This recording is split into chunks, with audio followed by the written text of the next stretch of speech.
La charentaise, une pantoufle devenue célèbre grâce à son confort avec le fameux cousu retourné. Pour relancer cette fabrication traditionnelle, des ouvriers expérimentés ont été embauchés. Certains ont posé leurs conditions pour travailler ici. J'ai demandé si on pouvait rester en chaussons, c'est tout. Pour travailler. Voilà. Et alors Ils m'ont dit oui. Martine Virolo, 40 ans d'expérience, a vécu 3 fermetures d'entreprises. Cette reprise d'activité est une aubaine pour elle. J'ai quand même un certain âge et puis c'est pas facile de trouver du travail.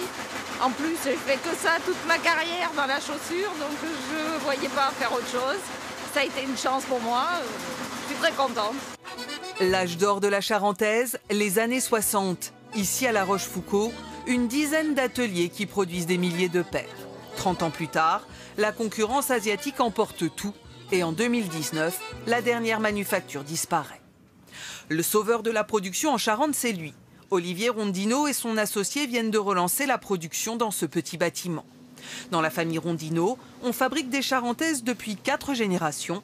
Le patron connaît toutes les ficelles. On va avoir une telle surépaisseur, si tu veux, qualitativement parlant, ça va pas être beau. Et bon.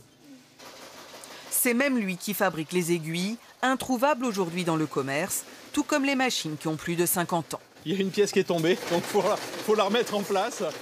Chaque jour, les commandes affluent sur Internet. Les collections sont renouvelées chaque année et la crise sanitaire a boosté les ventes. On est sur un produit qui se porte à la maison. Le Covid a aidé aussi à cette consommation, tout simplement parce qu'on est tous confinés les uns les autres. 130 000 paires ont été vendues l'an dernier. La charentaise, une valeur sûre pour les clients, un Made in France, décidément très tendance.